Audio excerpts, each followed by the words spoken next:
Hello, good afternoon, and welcome to the monthly instalment of Rembo Consultancy's Added Value online sessions. Today's discussion is all around why your best people are leaving your business and what you can do to keep them. It's very much an engagement piece, and I'm very pleased to have Fraser Rendell joining me this afternoon. I'll introduce Fraser in a moment and he can tell you a little bit more about himself. Before we do that, for those of you who are new to our online sessions, we are a recruitment agency. We specialise in the fashion, beauty and luxury brand markets, and we recognised a gap in the market about a year or so ago now. We were speaking to our clients and they were saying to us they really wanted agencies to do more than fill vacancies. They really wanted us to add value to the market, and we came up with an added value webinar series where we address industry challenges and issues, and we get speakers on board, we get experts who can really address those challenges and give you lots of insight. So we've had a few so far, and employee engagement always seems to be a really popular topic. So Fraser, I've got a bit of information about you on the screen now, but if you can introduce yourself to us. Thanks, Matthew. Again, thanks for the invite today. That's fantastic. I'm really delighted to be back here and to follow on the piece that we did last year with John and Linda, where we had a really good panel discussion around it. So great to be back this afternoon and to look at it from a more practical angle of what people can do. So yes, just as a very quick introduction then, so I run a consultancy focused on employee engagement, and we do it slightly differently to others because we come at it from a very practical and modular kind of perspective, using our operational experience in retail and hospitality to make sure that everything that we come up with is suitable for an operational kind of business, which obviously is exactly the sort of markets that you're looking at. So yeah, delighted to be back here. Thanks, Matthew. Fantastic. Thank you, Fraser. Now, you should be able now to share your screen with us, Fraser, and actually show us your presentation. Are you able to do that? Okay, so where am I going to click? This is always the technical bit. You should have an option to share your screen, I believe.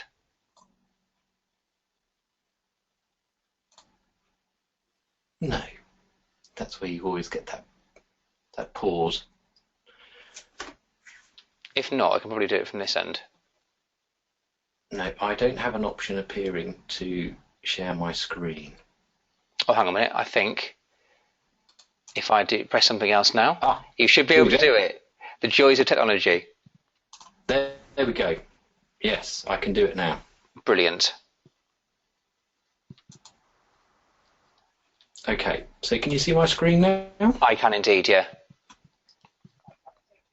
Okay, let's get rid of that. Okay, fantastic. We're off. So again, thanks again, Matthew. So the landing page and the introduction to today was very much around helping people to understand why people are leaving the business and what it is that we can do to help them. So I'm going to be covering some of that. And there was also a piece around the importance of employees and employee engagement to helping to drive customer service and obviously, naturally, the piece around sales that comes with that. So I'm going to start off with that piece first of all, because it really builds on quite nicely to helping to understand the practical element of it as well.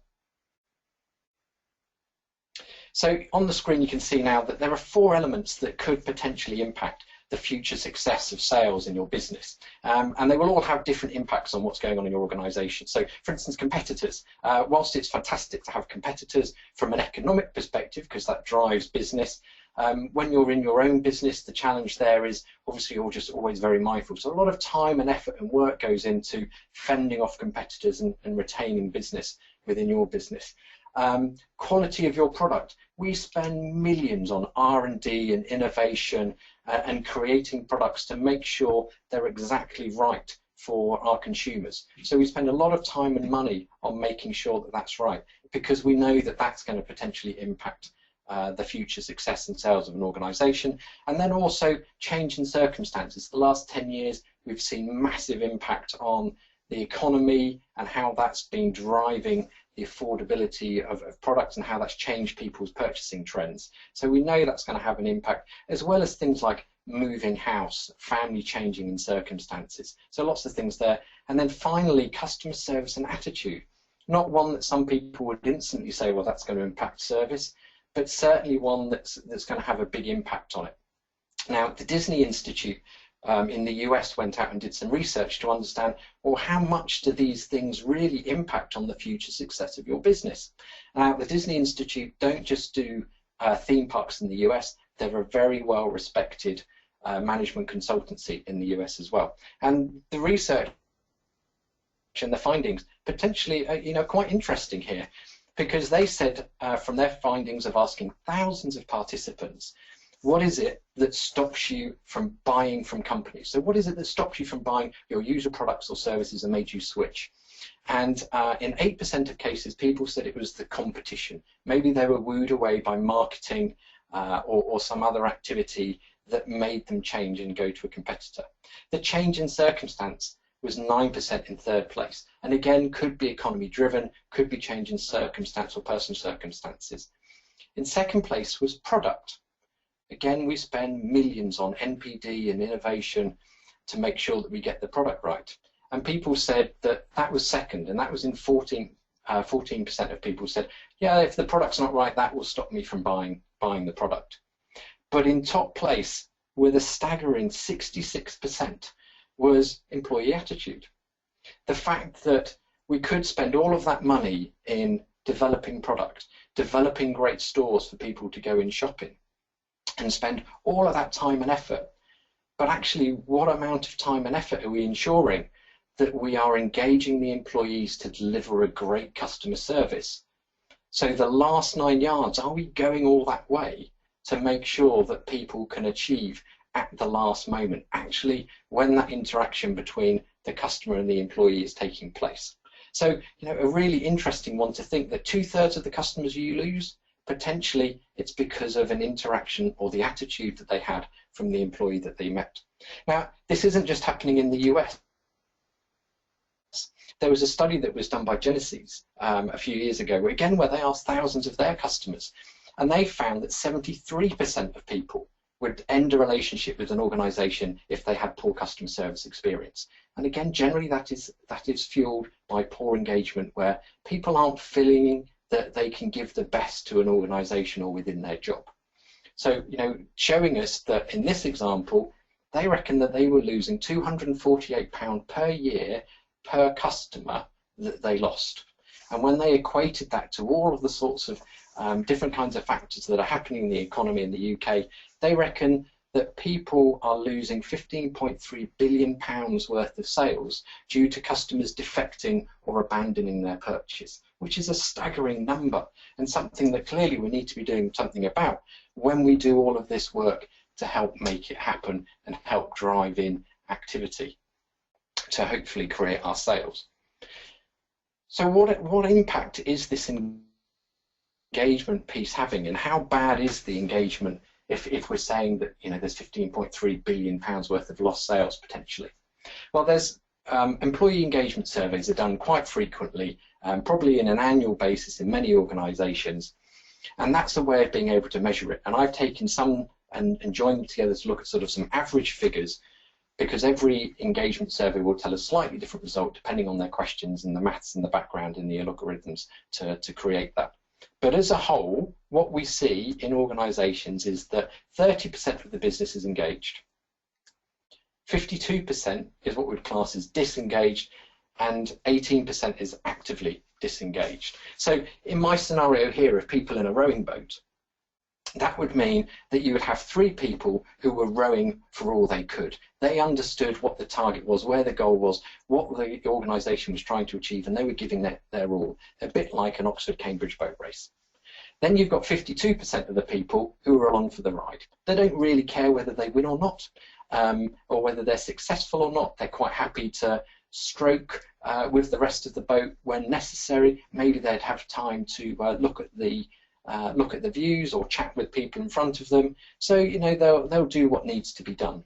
And then you've got 18% who are actively disengaged, and they are trying to sink your boat. They're the people internally who are deliberately trying to sabotage what's happening with your organization. And this is as a whole what we're kind of seeing in a business. Now, if this was light bulbs in your office or in a store, and only 30% of them worked when you came in tomorrow morning, you'd do something about it. But for some reason, when it comes to people, we're not as quick as reacting. So we need to help people understand how we can make that change, because we've got 70% of people who've got more to give, and we need to understand how that we can engage with them. And we're going to talk about that more shortly. Just want to touch on some other headlines before we start then looking at the tools as to how we can do this. So interestingly, Aon Hewitt said that 2014 was, we saw the highest amount of employee turnover in nearly a decade. Green shoots started appearing in the economy. People said, I've had enough of putting up with what I've put up with. I'm off to go and find a new job.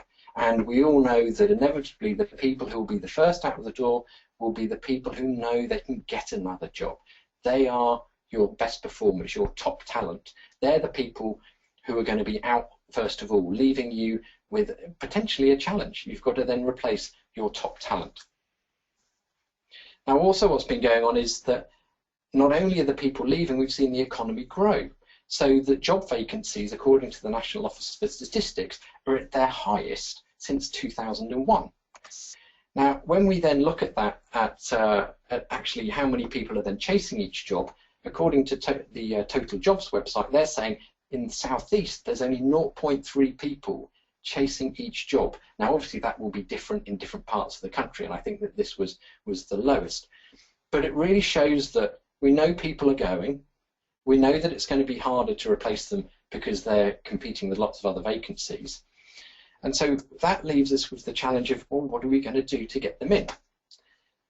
Supporting this in the background also, the Chartered Institute for Personnel Development, the CIPD, is saying, well, do you know what? In 2013 and in 2014, we saw a negative return in investment for pay rises that were given in most businesses. The reason being, it was never about the money. Only 2% of people decide to stay in the job that they're in based on finances, based on their salary or their wages. They're looking for more from their work. They're looking to be more involved in what's going on. And this is also supported by some research that came out from Gallup earlier in the year, where they found out that talking to people through their employee engagement surveys, they're saying that actually the most frequently cited reason for people saying that they're disengaged in their work is that they feel that their manager does not have the skills to do their job. And this was also reinforced by a survey in the US that showed that 62% of employees would rather fire their boss than get a pay rise. So I think from all of this that we can see what's going on. It's not about the money. It's about how we build a relationship between managers and leaders and the employees. That's what they're looking for, to be engaged and be involved in what's going on within any organization. So what can we do to help engage our employees? So I'm going to share with you what I call my employee engagement PIP. And this is a structure to the tools that we use when we work with organizations to help improve their engagement. And as I say, it's based on very practical tools and approach to help businesses understand what they need to do. At the heart of any employee engagement model, what you'll find is that there's a need for employees to understand what the company represents. Employees want to see that they can make a difference and that they can feel that they're appreciated. And through the structure of our engagement PIP, you'll see that we're helping to address all of those issues. And like any PIP, when you plant it, amazing things grow. So if you plant this PIP within your organization and you nurture it nicely and correctly, you will see incredible things happening within your organization. So at the heart of our PIP, we have integrity. Integrity isn't just about honesty. Integrity is about walking the talk. It's about living your values. It's about, if you promise something, you follow up on it and you conclude through to the end. It's about ensuring that people can look at it and say, yeah, I trust what they're saying. I believe that they're living the values that they're living. And that we can all follow through on it. Now, this builds incredible trust within an organisation, and without trust, the challenge that we're going to have is making change. People need to be confident in the managers and the leaders to be able to do that. So walking the talk, living the values, delivering on your promises is going to be key to building trust. And then once you can build trust, we can then start to build on the other elements. So first of all, we've got purpose. Purpose is about understanding the why I do my job, not the what I do is my job. That's going to be key, and we're going to spend some time in a minute looking at that in far more detail. The second one around here is insights. So for many organisations, they will spend a fortune with their marketing department understanding their consumer insights. So going to their customers, talking to their customers, understanding their habits, understanding what it is that their needs are. But so often we forget that actually our employees have a view as well. Our employees are there every day and understand it. And there was one survey that showed that 65% of employees say they've got more to give, but nobody's ever asked them. So 2/3 of them are walking around with the answers to how you could help improve your organisation, but we've just never had the opportunity to tap into it. And finally, we then have praise. Praise is a quality of an engaging leader, but for some reason we really struggle in how to deliver it. So we'll spend some time as well in a second looking at that in more detail. So first of all, we're going to go on and we're going to have a look at purpose. So I think purpose, the best example I can give around purpose and helping people to understand the why in their job was when Kennedy went to the NASA space station. Kennedy spoke to a cleaner there, and you've probably heard the story, but he spoke to a cleaner there and he said, "What are you doing?" And this cleaner said, "I'm getting a man on the moon."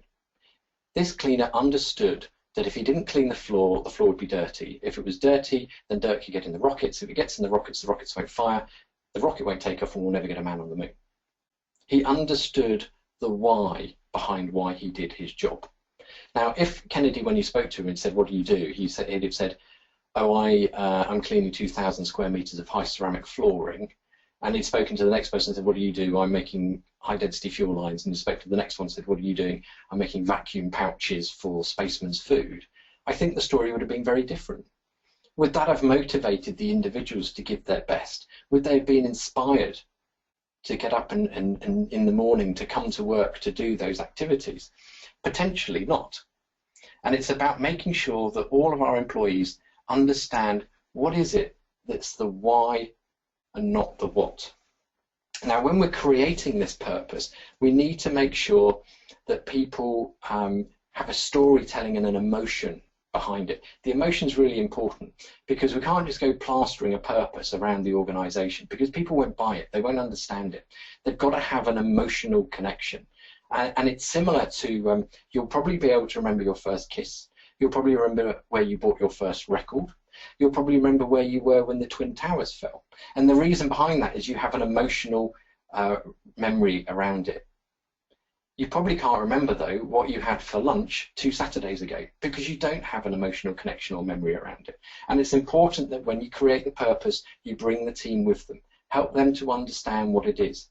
Set that purpose at a highest level that you reasonably can. So if you're working in a store or an office or in a regional team, set it at the highest level that you can and bring others with you to join into that so that you really, as a group, have real clarity on what that purpose is so that people can feel involved and take part in it.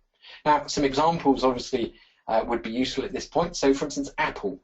When Steve Jobs set out with Apple, when he came back to the business, he talked about putting a ding in the universe. He didn't talk about creating fabulous computers with sleek designs. He didn't talk about iPods and iPads. He didn't talk about digital music sharing. He talked about putting a ding in the universe, really helping people understand why they were doing the work that they did. The computers, the iPads and the iPods were the what and the how. that came out of it. But that's because they had that why there. Nike talk about bringing inspiration and innovation to every athlete. They don't talk about the quality of their footwear or their clothing or their sports equipment. They talk about inspiration and innovation to every athlete. They're not worried about whether they're an elite level or not. They want to get to everyone who views themselves as an athlete. Now, they're great purposes for helping people to focus. And it helps also people to make decisions when they may be asked a question or need to solve a problem that's maybe not one that they've come across before. If they can focus back on that purpose and understand the context to which they're making their decision, that will help them be able to make that choice. If we go on, and we'll have a look at insights. So insights, I've got this picture of this guy cleaning this car because for me, it relates back to many of us will have gone back on a holiday and would have rented a car at some point. And when we've had that car, we're probably unlikely to have washed it unless it was part of our contract agreement with the lease company. We're certainly unlikely to have put air in the tyres or put oil in the engine.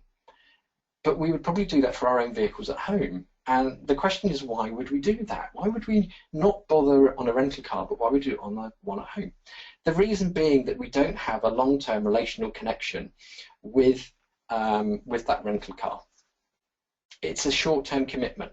It's not going to be there in a few weeks, whereas your own car at home is. And we need to make sure that in a work environment, people don't look at their job as being a short-term commitment. We need them to see that it's a long-term commitment where they are willing to put the effort and the care into making sure they look after that job and that it's able to perform in the best way that it can. And one way of being able to do this is, as I say, going out and asking the employees for their input. They know their jobs probably better than anyone else in the organisation. They will have seen what's going on in the business. They will have seen what happens when customers come either through on an e-ordering system or within a store or whatever it is. And they will understand what are the challenges. And they will probably go home at night and say, you know what, we still haven't fixed that problem. Nobody's asked yet though. So it's really important that we have the opportunity to go out and ask people. Ask them, you know, have they got the tools to do their job? What is it that they've seen that we could do better? Who's doing a great job that we should be recognising and celebrating the great successes? Help people to understand that they have an input into the future of this organisation. We've identified the purpose and now we need them to tell us how we're going to achieve it. Now the key thing is here, when people tell us, we then need to involve them in helping to find the solution. It's not about being Father Christmas. You're not granting all the wishes that people ask for. It's about still being very reasonable. But this is where we're now changing the tone of the conversation from one that's paternalistic, traditionally paternalistic between managers and employees, to one that's adult to adult. Thank you for your contribution. We appreciate what you're telling us, and this is our feedback for you. It's about making sure that people feel that they're empowered and involved, and where there are opportunities for them to get involved, to genuinely have that opportunity to have a say and an involvement. By doing that, you will be buying their loyalty for so long because they really feel that they're involved. They'll go home and they'll talk really positively about what's going on in the organisation because you've taken the time and the care to involve them. And then when you get confident in being able to have those conversations with your staff, you can then also take those conversations out more locally and have those conversations locally with the customers as well. Now, some people have staff suggestion boxes and look at that as being a way to do it. But generally, you only get the most vocal, and people are very sceptical about actually what happens or ever seeing any feedback from it. So it's really important that whatever format you use, you give feedback, that people's ideas don't just disappear into a black hole. They've got to be able to see them. And some people also use surveys to be able to capture this, but you don't get the richness of the quality of the feedback. You need to go out there and have a conversation and have the opportunity to be able to follow up on what those questions are. And then we come on to looking at praise. Now, praise, as I say, is a really good sign of an engaging leader. And I'm going to start off turning this section slightly differently, because if we look at what happens when praise takes place within our brains, it has some quite amazing neurological impacts. So when we have praise constructed in a really structured way and delivering very positive praise and recognition, we'll see an increase in dopamine and oxytocin, two neurochemicals within the brain.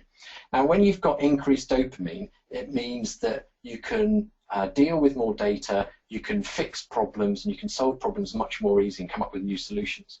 When you've got increased oxytocin within your brain, you're more generous to other people. You work better within teams, which then allows you to go and do amazing things together. So what organisations wouldn't want to have people who are more prepared and able to fix solutions and to work more generously within a team and be more generous not only to their employees but also to their customers. I'm sure it's one that we'd all like to focus on. But we need to do that in a very structured way. The words thank you have become like the full stop at the end of the day or at the end of a sentence. We don't even recognise them as being recognition anymore. And so it's really important that we understand that we give specific positive recognition. And that recognition can be in the form of structuring in such a way as what was the specific behaviour that the employees have done that you're recognising them for? What was the impact that that had on the customer? And what was the benefit that it's delivered to the organisation? And if people can understand that, they will deliver positive repetitive behaviour.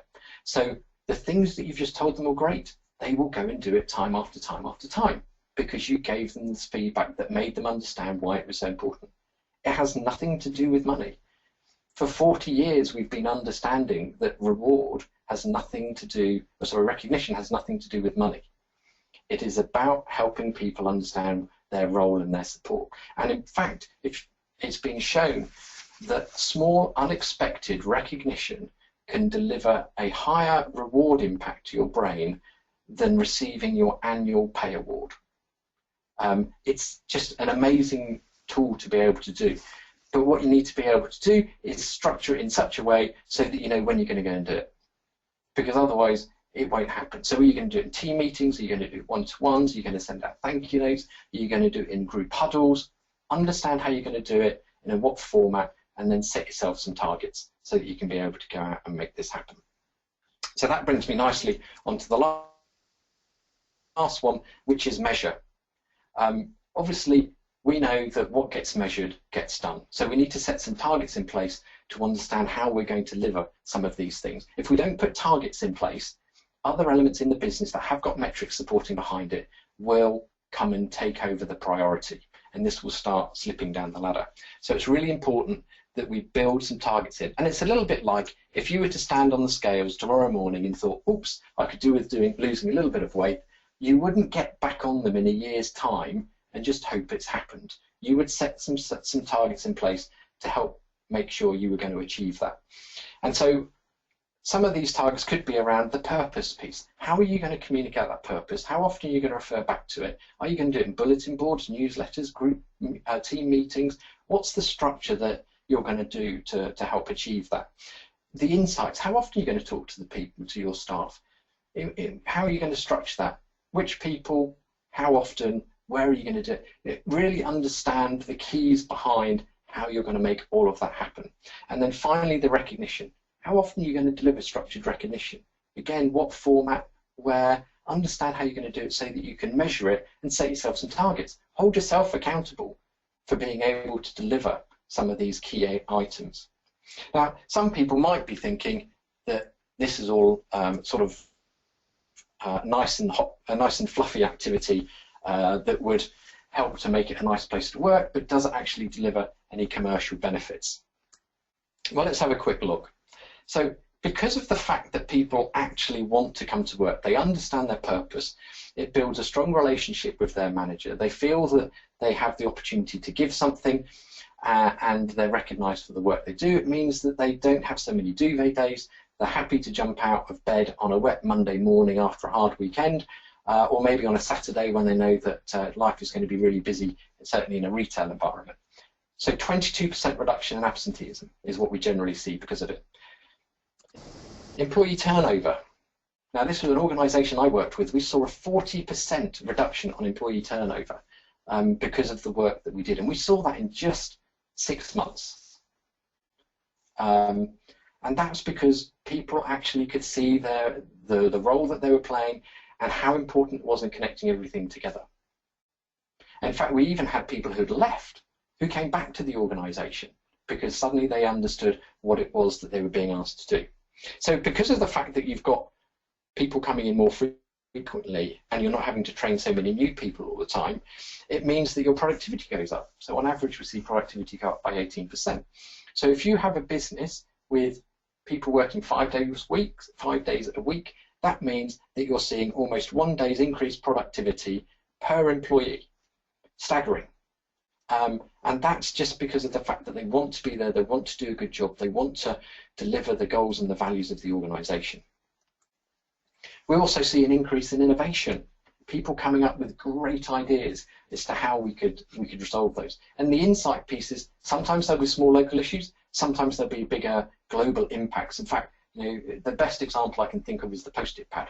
It was an employee idea.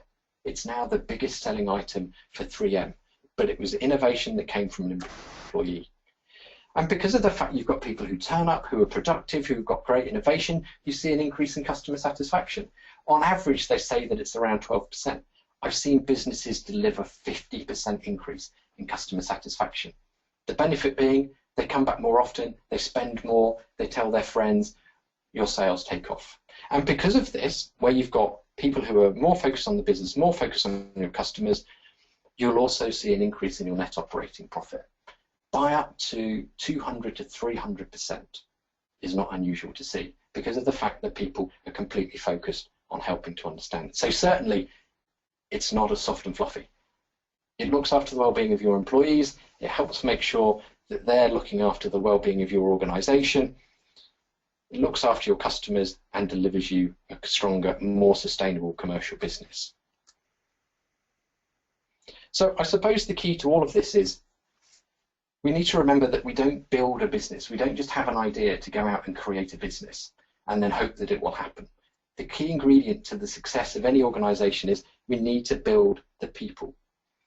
And the people will help us build the business. And there are many situations where I have these sorts of conversations with people, as you can see on the screen now, where people are really unsure about making that commitment.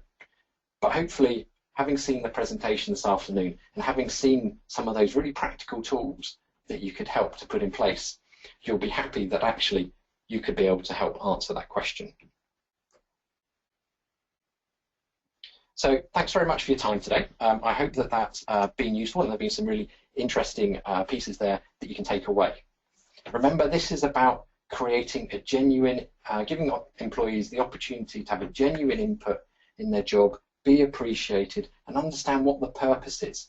And by using those principles with the employee engagement pit, we can ensure that your employees are engaged and that they in turn look after your customers, helping to create a sustainable business for you. Matthew, thanks very much for the opportunity. Thanks to you and Rembo for hosting today. And I hope everyone's found it of interest. Thank you very much, Fraser. It's very insightful, as always. Thank you very, very much for that. And I think, yeah, some really interesting, comments there. And I just think very often what I find within my clients' businesses is that employee engagement still is a bit of an afterthought, and clearly from everything that you've shown us this afternoon, it needs to be at the centre stage. It needs to be at the forefront of what businesses are doing on a day-to-day basis. I like what you were saying about the metrics too. Everything has metrics, but I would guess that a lot of my clients' businesses don't put metrics around the engagement piece. So really insightful stuff. Thank you. You're welcome. You're welcome. And I think you're absolutely right. I think employee engagement used to be sort of first mover advantage, but now it's going to be more that you need to just have it within the business to remain at status quo, because so many people are now getting on board with it. Fantastic. Fraser, how can people get in contact with you directly if they would like to discuss their engagement needs further? So hopefully, can you still see the last page on the screen? So it's still got. I've put it back on mine. But what I will do, I will ensure that I send an email out to everyone who has attended, and those that couldn't actually make it, I'll ensure that they've got your details. But just want to just let us know your email now, so that if people want to jot it down now, they can.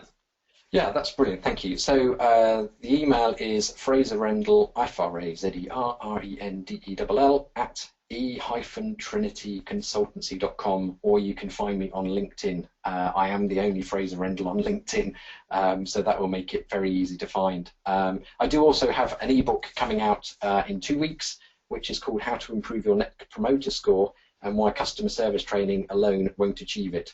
So if you're interested in getting a free copy of that ebook, then please drop me a line either by email or through LinkedIn. I'd be happy to send you one. Fantastic. Fraser, thank you once again, and I'm sure I will speak to you again soon. It's been great. Thank you very much. Thanks, Matthew. Bye-bye now. Bye.